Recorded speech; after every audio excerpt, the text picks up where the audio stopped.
All right, welcome everyone to our October Robe in Motion webinar. Today we will be discussing social health and connections.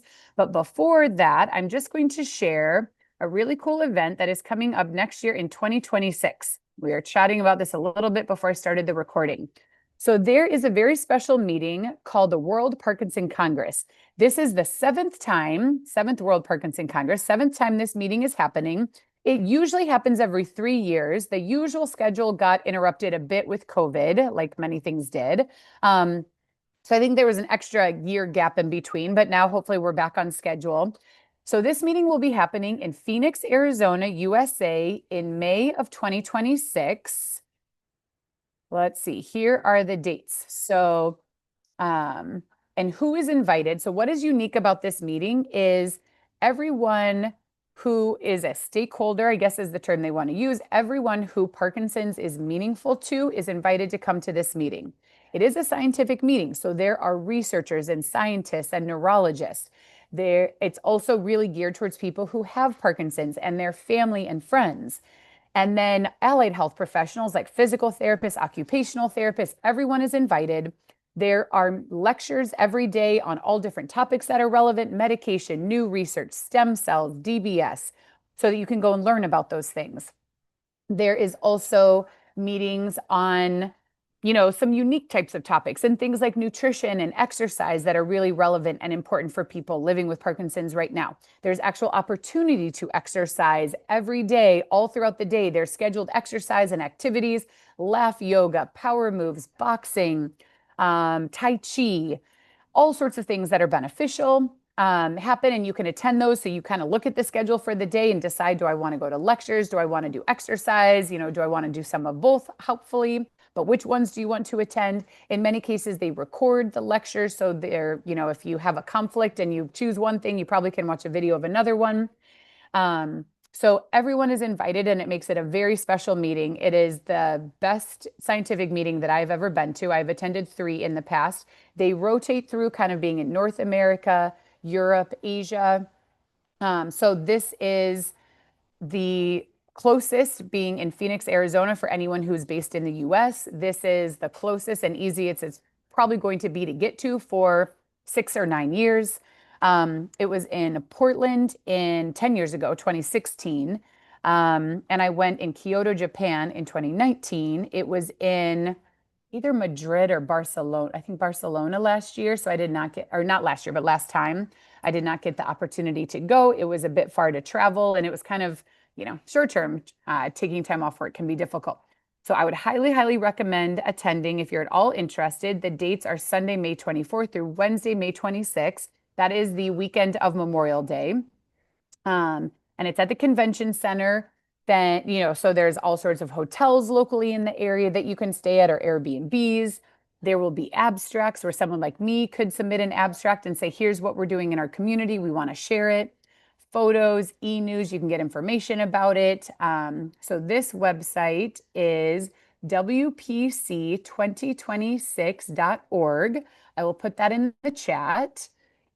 And it is something I really highly recommend you consider attending. It's a really special meeting. There's lots to learn, lots of great people to meet. And it's very encouraging, I would say, from the meeting in Portland in 2016 to the meeting in Kyoto, Japan in 2019. In those 3 years, there was really significant progress that was made, especially relative to stem cells. So currently, there are stem cell studies happening across the US, in Europe, in Asia. Lots of things are being learned. And just what was like when I went in 2016, they were like, okay, we've got stem cells, but we don't know exactly where to put them or how to control them when they go there or how to help people have the best outcomes and minimize side effects. By 2019, a lot of those things had been figured out. So major progress was made. And then the next step was, doing phase 2 studies, phase 1 to determine safety, phase 2 to determine efficacy, and then phase 3 to bring it to a wider audience. So that's where we're at now, is this research is happening. And sometimes when you're just living your life and seeing your neurologist in the community, you may not really get to see what's happening in the world of research and how much movement there is. Sometimes it feels like nothing is happening, that carbidopa levodopa is the main treatment. It's the same thing it's been for a long time. And where are all these research dollars going to? But being at a meeting like this, it's very encouraging to see the progress that is happening and also to understand why it does take a long time. So, developing cures for diagnoses or major treatment interventions, it does take time. So I think being in a meeting like this, it's an opportunity for you to express frustration that you might experience at the slow pace of change, but also to be around the researchers and hear what they're working on, why it's taking so long, why safety is so important, why this all really needs to be researched to a very high level before it can be available as treatment for people in the community. So highly recommend. Let me know if you have any other questions, but just wanted to share about World Parkinson Congress. We are planning on sending as many of our team members as are available to go. That weekend, we're going to close Rogue probably for a couple days so that we can go. It's really worth it for us to be able to attend that meeting. So I'm going to stop sharing that. And now I will get to my presentation. So our topic today, make it full screen. So we are talking about maintaining social connections for brain health. If you joined last month, I actually did make a mistake when I initially planned out my webinars for 2025. Social connections was supposed to be last month and cognitive health was supposed to be this month. And I looked at the calendar wrong. And so I presented on cognitive health last month. If you didn't see that one, it's available on YouTube and in our video library. And then, so finally now we are doing our focus on social connections for brain health this month. My name is Claire McLean. I'm a physical therapist. I specialize working with people who have Parkinson's. I run a gym in California that specializes working with people who have Parkinson's, implementing what the research says is beneficial with regards to exercise. And during COVID, we had to transfer to doing classes online.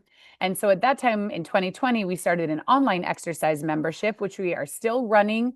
Hopefully it continues to evolve and grow and get better and better over time. So we also have an online exercise membership, and we have a lot of fun exercising with people on a regular basis and hearing about their wins and improvements over time. So that's really, my life is dedicated to helping people with Parkinson's be the healthiest, happiest they can be, find out what the research says, try to implement that into their lives. And this is not only professional for me, but a lot of the things that we talk about here for brain health are things that are relevant for me as well. So what I learned from working with people and sharing the research are also things that I implement into my own life as well. So there's quite a bit of research that has come out really talking about how important social connections are for our quality of life, our actual physical health. This article was published back in 2020, looking at really what happened with COVID and having a pandemic that required us to stay home to be safe, but that isolation and how that really affected people with Parkinson's. Prior to that, it's been known that, our social lives are very important, but there wasn't a lot of data that had been published that really talked about how much of an impact it could have for people. So this article is one that is available free full text if you're interested in reading it or sharing it with your neurologist or support group that you attend. But just to read the abstract here to give kind of overview of what this article talked about, they discuss that social isolation and its deleterious effects on health increases with age in the general population. So this is something that all of us are likely going to experience at some point in our life. It increases with age. People with Parkinson's are no exception. Social isolation is a risk factor for worsened health outcomes and increased mortality. So it doesn't just matter for our quality of life and our happiness, but it really affects our actual lifespan. Symptoms such as depression and sleep dysfunction are adversely affected by loneliness. There is a paucity of research on social isolation in Parkinson's disease, which is all the more critical now in the setting of social distancing due to COVID-19. The goal of this study was to survey individuals with Parkinson's to evaluate whether social isolation is associated with Parkinson's symptom severity and quality of life. Only individuals reporting a diagnosis of idiopathic Parkinson's were included in this analysis. The primary outcome measures were the patient-reported outcomes in Parkinson's (PRO-PD) questionnaire and questions from PROMIS Global related to social health. PRO-PD scores increased as social performance and social satisfaction scores diminished. So basically that's saying Parkinson's symptoms were worse when social satisfaction was lower. Individuals who reported being lonely experienced a 55% greater symptom severity than those who were not lonely. Individuals who documented having a lot of friends had 21% fewer symptoms than those who had few or no friends. Social isolation was associated with greater patient-reported PD symptom severity and lower quality of life, although it is unclear whether this is the cause and/or consequence of the disease. In essence, the Parkinson pandemic, which basically that's kind of how Parkinson's is being talked about at this point in time. It's not a pandemic in that it is contagious, but pandemic in terms of the increasing numbers of people who are living with Parkinson's, partially as we live longer and partially as we are exposed to toxins throughout our life. So there's increasing rates of Parkinson's across the world. And so there's that pandemic, and then there's the pandemic of social isolation that was required for safety back in 2020.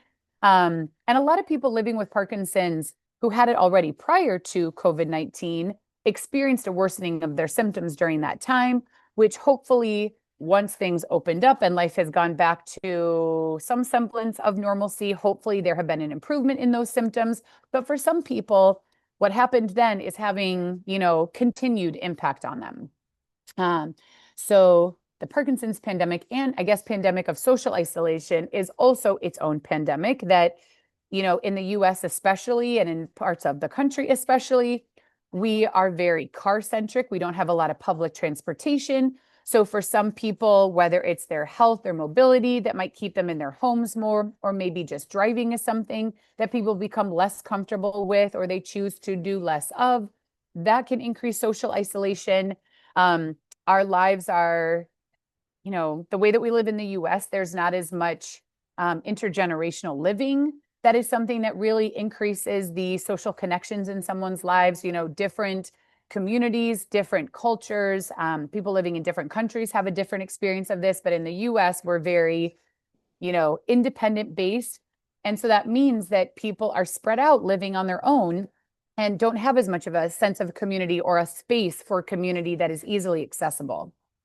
And those pandemics were compounded by the COVID-19 pandemic. So it was a triple pandemic, basically.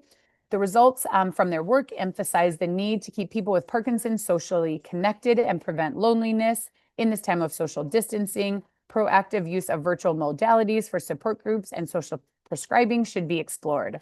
So this was specific to COVID-19, but it really was some of the first discussion of social health and how important it is.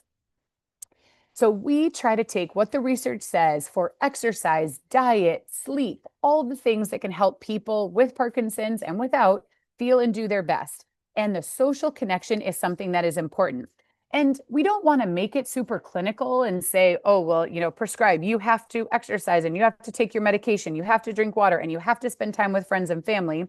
We don't want it to feel clinical like that. But the truth is, we need to talk about it and we need to make a plan for how to maintain these different aspects of our lives. And social connections is not any different.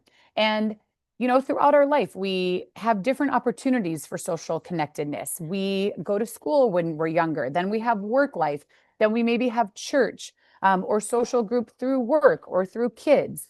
And so as we age and retire and our kids grow up and maybe move away, it really changes, those social dynamics change. And it at some point might become something that you do really have to focus on and initiate and make it happen so that it is so that it does continue to be a part of your life because it's so important. So we take what the research says and we're like, it's really important to do aerobic exercise and some skilled exercise to challenge your brain circuitry. Sleep is extremely important. Hydration is important. Eating fruits and vegetables and nuts and seeds and whole grains and legumes and things like that are very important for our health. We might want to do some brain training for our cognitive health in addition to the physical exercise we do. Guided meditation has research. So these are all the topics that we've been covering throughout the year in our webinars. If you haven't seen the lectures that I've done, you can go back and watch those. I think I personally am very motivated by all the research.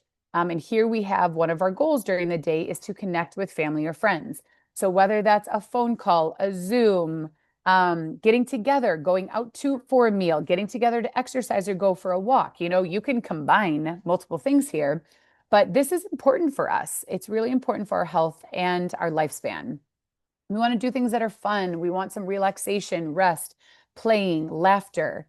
Um, Sharing something that we're grateful for can help us, acknowledge those things that are positive in our life.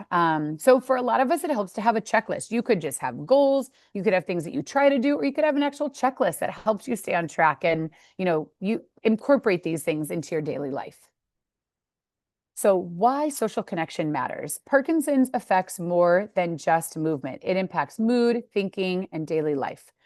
Brain health isn't only about medication. In fact, I'd say medication is a small part of brain health. It's much more about lifestyle and relationships. Social connection supports emotional well-being, slows cognitive decline, and improves quality of life. This is what the research shows. So we'll talk about how staying socially connected can help people live better and longer. So the science, how social connection supports the brain. So it keeps the brain active. It's a use it or lose it type of situation when it comes to our muscles and our brain. It's important to engage with others. When we engage with others, we think, we problem solve, we connect. Research shows that it challenges and improves memory, language and problem solving, boosting brain function. Being around other people reduces stress and inflammation. And of course, there can be stressful situations socially as well. I could totally understand that, but for the most part, hopefully these social connections are things that are positive and reduce stress and inflammation. Meaningful relationships can lower stress hormones, which can protect the brain from damage over time, supports neuroplasticity, strengthens emotional resilience. Having friends makes a difference, even if it is when you're having a hard time with something and you have someone to call and ask about it. We had one of our members was at home having stomach pain, and she didn't feel comfortable to come in and exercise because she was having too much pain. But she called us and we were able to say, hey, we know that constipation is a common symptom of Parkinson's. So how about you try to hydrate, eat some fruit, try to move your body a bit if at all possible. If the pain is too severe, then absolutely you need to call your doctor or go to an urgent care or emergency room. But if doing some things at home for yourself first and you feel like that's okay and you don't want to go to the emergency room, try implementing those first and see what happens. But just I think the fact that she had someone to call too, we care about her and her well-being. We had some ideas. We helped her problem solve, how long is it okay to stay home with how you're feeling versus when is it time to access medical care, and having that conversation. That was just yesterday. And this morning she walked in at 8 a.m. and she drank water. She started moving around. She started feeling better pretty quickly. She contacted her primary care doctor and neurologist. They supported her. She did actually go to urgent care and had imaging, and there wasn't, anything serious medically going on. She felt better and was able to come in today. But sometimes when you're home alone and not feeling well, you just can't process like what is happening and how serious is it and should I go to access medical care or not. So when you have friends and people who care about you, that just, I think her knowing that was helpful. Us supporting her in accessing some medical care to make sure it wasn't something more serious, and solving with her of things that she could do at home on her own. All of that is big, and that is because of a social connection. So it's not just quality of life. It's not just your emotional state. It's true, physical and medical things as well. Being social really protects against cognitive decline. This is showing across the spectrum, not just people who have Parkinson's, but people who experience dementia or change in their cognition, that having stronger social connections helps slow the change, or in some cases prevent the change that people experience. And it makes people less likely to develop dementia. So, when you have a diagnosis like Parkinson's, where dementia can come along with Parkinson's, but it doesn't always, like we're trying to really help people get started with things now that are going to help you feel better now and in the future, and hopefully delay or reduce your risk of experiencing some of these other symptoms. Next one. So the common challenges when it comes to social isolation. So physical symptoms can make it harder to connect. Experiencing tremor or slowed movement or changes in your speech may make communication and socializing difficult. We often coach people that, when it comes to your family and friends and, friends that you've had for a long time, it can be really helpful to have some conversations to explain to them, here's what Parkinson's is for me. Here's what I experience. And here's what you might see and what you might notice. And I just want to, those lines of communication, I want to open those up so that we can maintain our friendship. And I don't want that person to not know what's going on for me or feel like they're walking on eggshells. I want to be able to really share how I'm doing honestly. Sometimes I might be doing well, sometimes I'm not doing well, but those can be tough conversations to have up front, but they can really, really help. And then what a lot of people say is that's why going to a support group or an exercise group for people with Parkinson's is really wonderful, is you are around other people who understand what you're going through. And that is super important and can really help you feel more relaxed and comfortable. And then that actually may minimize your symptoms. And then you feel more comfortable doing other things as well. Fatigue and apathy reduce motivation. These are things to ideally identify if that's happening for you and talk to your doctor. In some cases, medication can be helpful. Or for apathy, one of the best things you can do is to schedule things. It's just up to you on any given day, do I wake up and feel like going to do this thing? On a lot of days, the answer might be no. But if you have scheduled and committed, you're more likely to follow through and do that thing. And then when you do the thing, you're going to feel better and have that social connection and benefit from it. So that's one of the ways that you can help address apathy, is scheduling the things in your life that you know are good for you and that you want to do, and make a commitment to someone.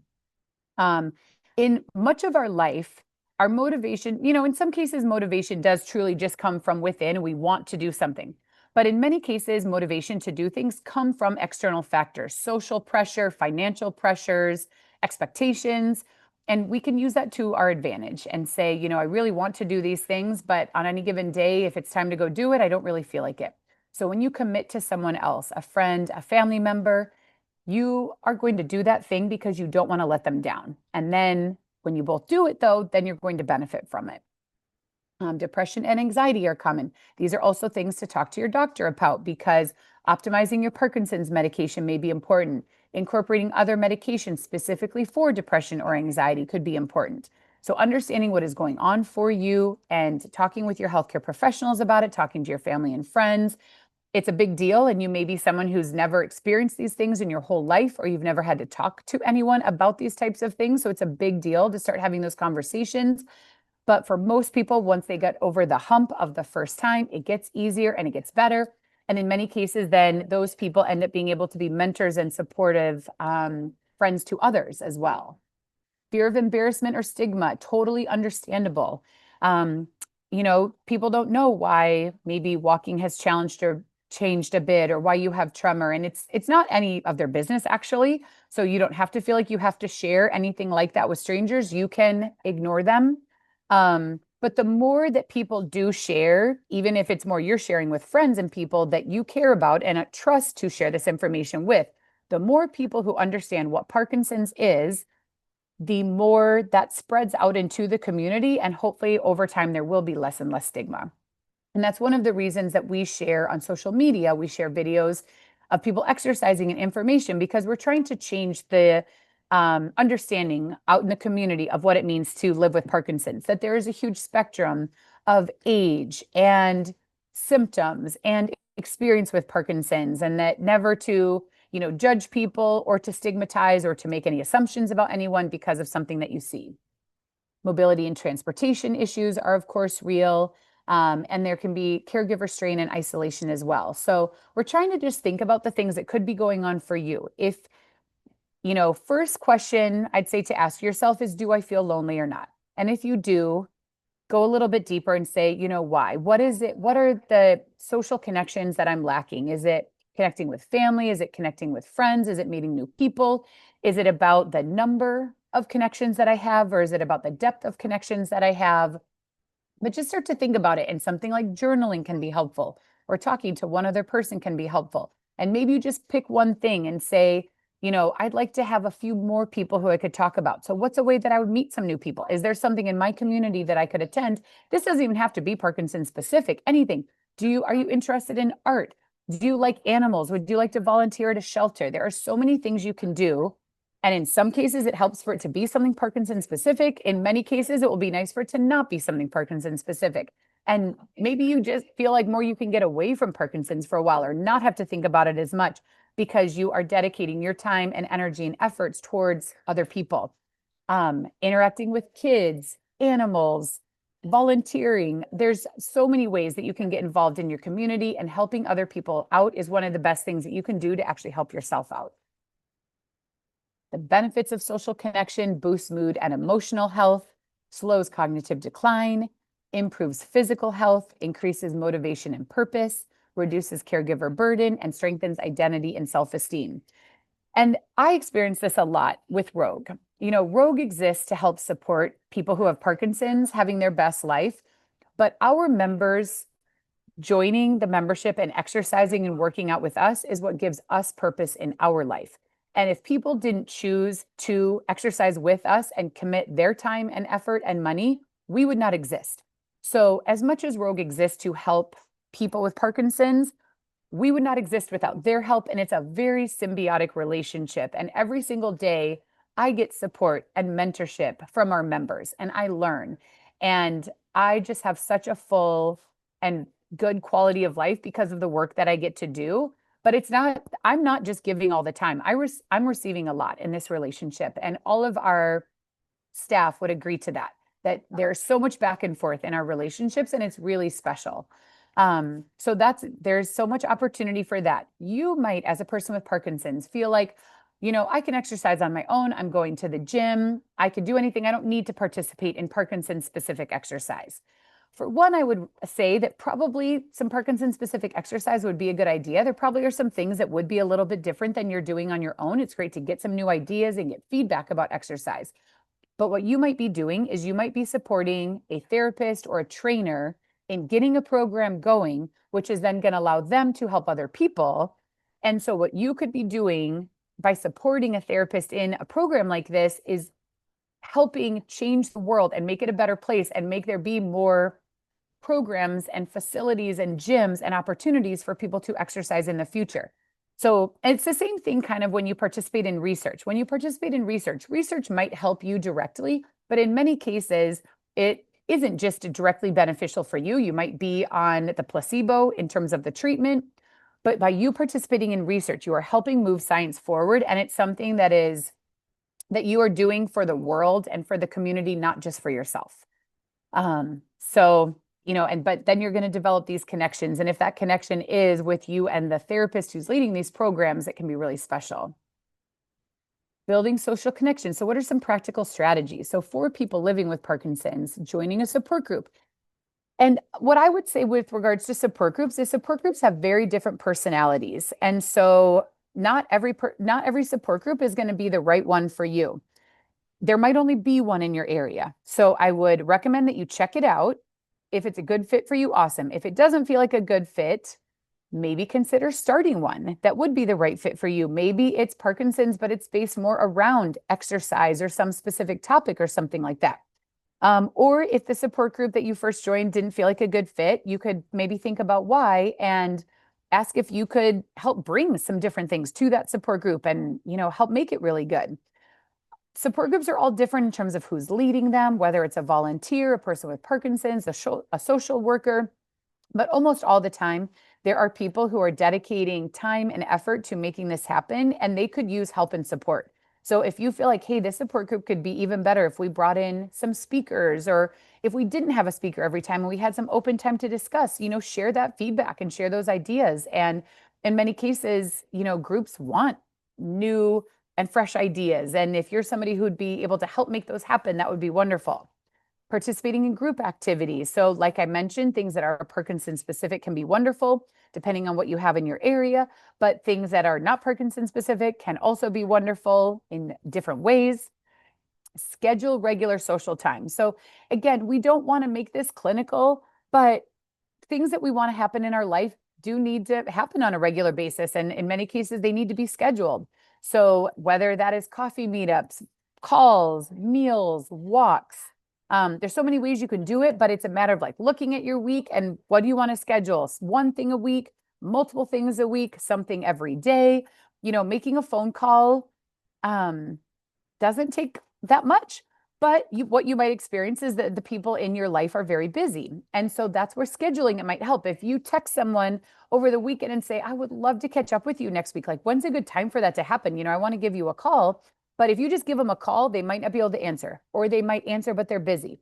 And so to acknowledge how busy everyone is these days, if they have kids or are working, your kids or your grandkids, to be able to text and send them a message and say, hey, I know you're really busy. I would love to schedule a time to catch up. That could go a long way in helping facilitate that to happen.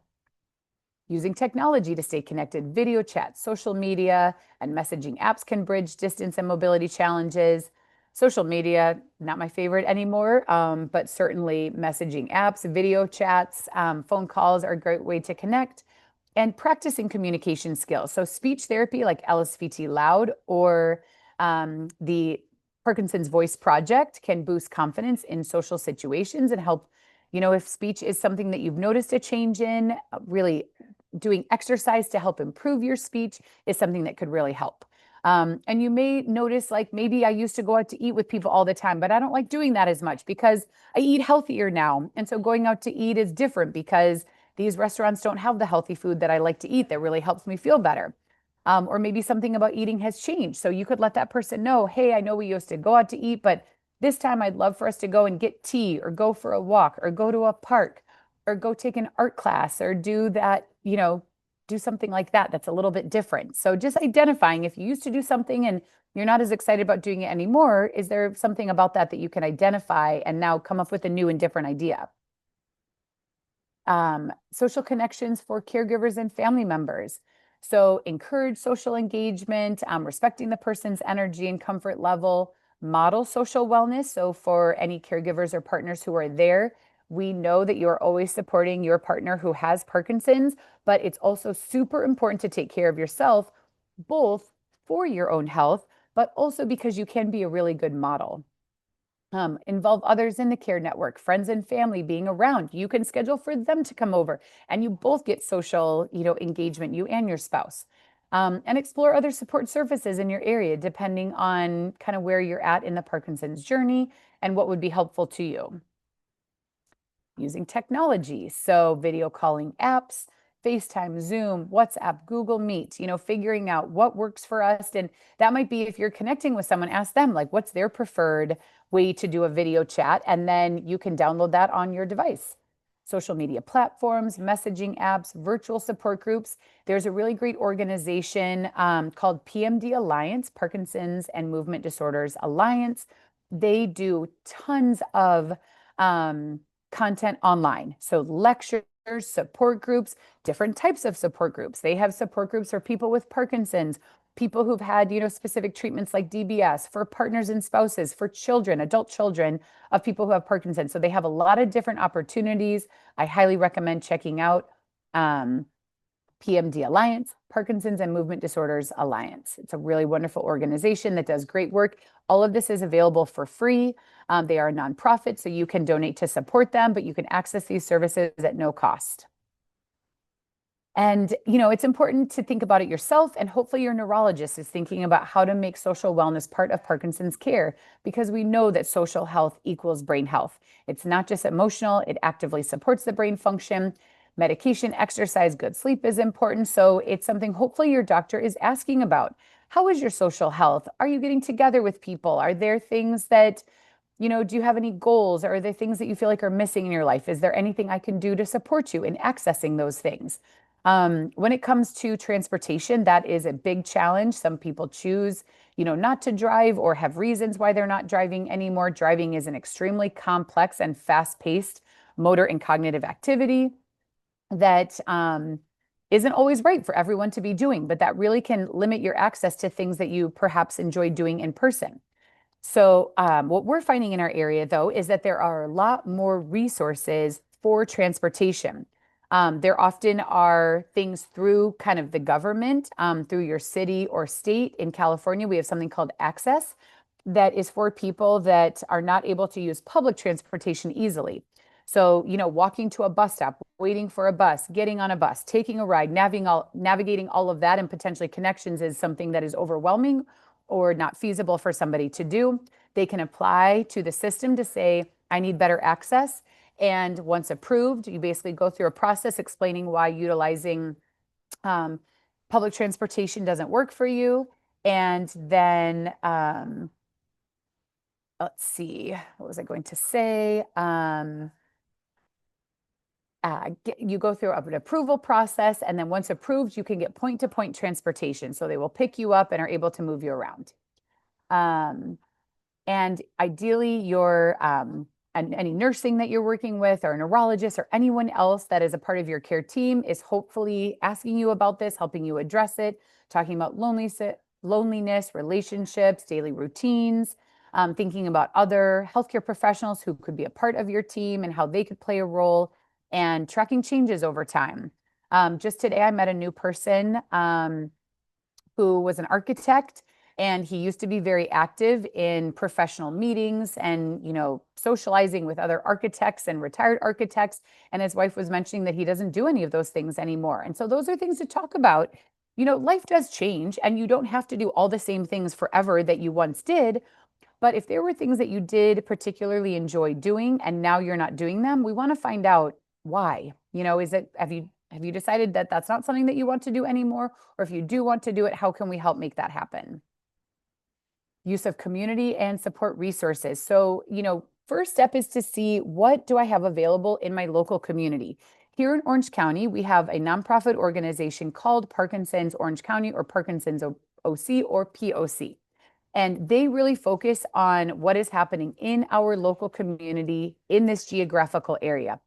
So we have in-person events, online events, an email list talking about it. They have a list of resources like the neurologist, movement disorders neurologist, and exercise classes that are available locally. And yeah, so it really helps to find what's local first. But then if you live in an area where there aren't a lot of local resources, then you can explore national and online resources like the Parkinson's Foundation, Michael J. Fox Foundation, Davis Phinney Foundation. There's a lot of great resources, the Parkinson's and Movement Disorders Alliance. There's a lot of great resources online that host lectures and support groups where there's live interaction. So first step I would recommend is checking to see what exists locally, and then explore, and definitely consider, adding things in that are happening virtually. I think there's quite a bit of research now, and our experience has been very positive with our online exercise membership of how strong of friendships can be developed through the internet. I do think the live interaction and kind of shared goals and purpose is really meaningful. But we have both ourselves and quite a few of our members who have really developed strong relationships and then connect outside of our membership. We had one of our members who lives out here travel and visit one of our members on the East Coast. We've had multiple online members visit us out here in California for a trip. So don't discredit online. It may be based on your age.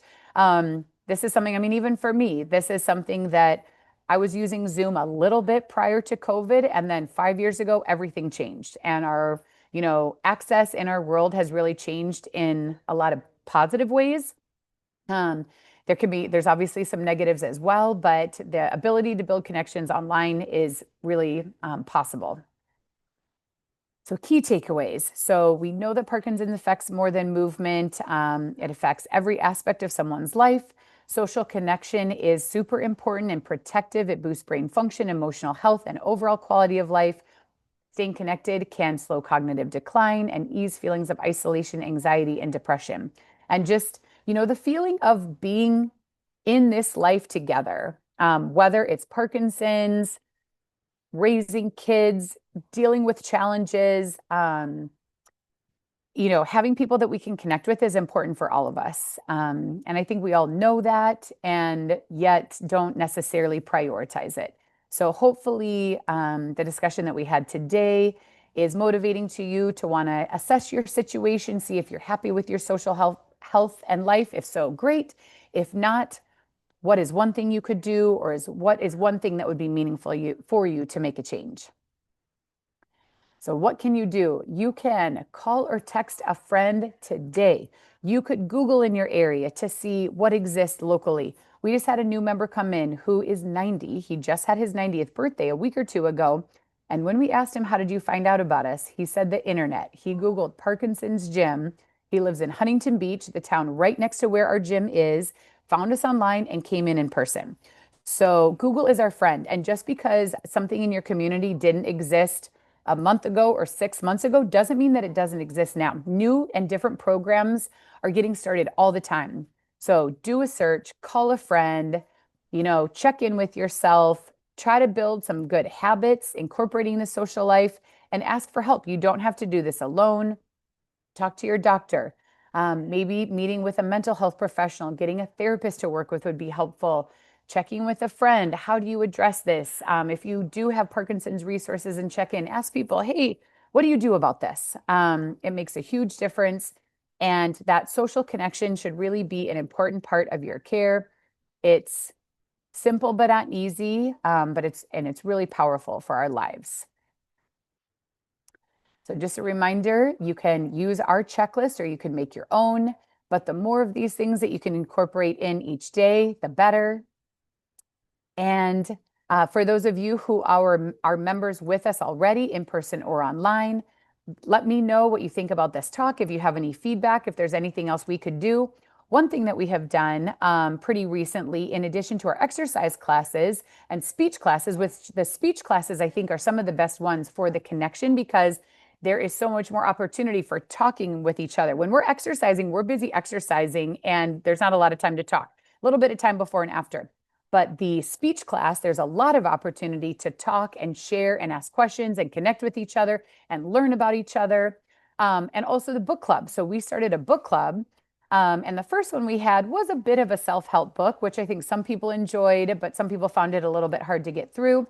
This next meeting that we're having coming up next week on Wednesday, we are reading The Nightingale by Kristen Hanna. And this is a historical fiction, non-self-help book, not about Parkinson's. This is just for the love of reading and getting together and discussing and having a book club. So those are things we're really open to those ideas. We had a request for a while about having a book club. We finally got it started. But those are the types of things that we're interested in including in our online membership. So, let me know what other things you'd like to see in the membership if you're already a member. If you are not a member and you're interested in joining, you can go to our website, rogueinmotion.com, sign up, enter your name and email and information. You have a week free right off the bat in terms of accessing the membership. And then from watching this webinar today, if you put in free month when you sign up, you get an additional free month to check things out and see if it's a good fit for you.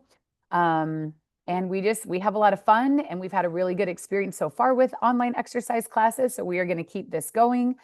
So we'd love to have more members and more opportunity to build social connection.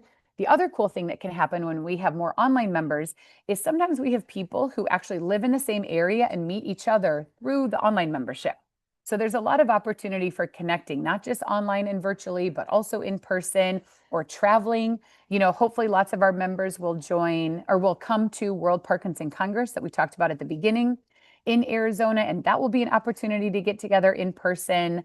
It's really special. So we'll definitely be, getting more organized as we get closer to the date, figuring out, how we're going to connect together when we're there. And yeah, I'm just really looking forward to it. So if anyone has any questions, let me know. Otherwise, hopefully this just brought to light some things that you maybe hadn't been paying attention to. Maybe you're motivated to try some new and different things or join a new or different program or do something online. And and just let me know because we're here and we want to help support you in whatever is helpful. So I will go ahead and stop the recording and then I'll open it up for any questions that anyone has.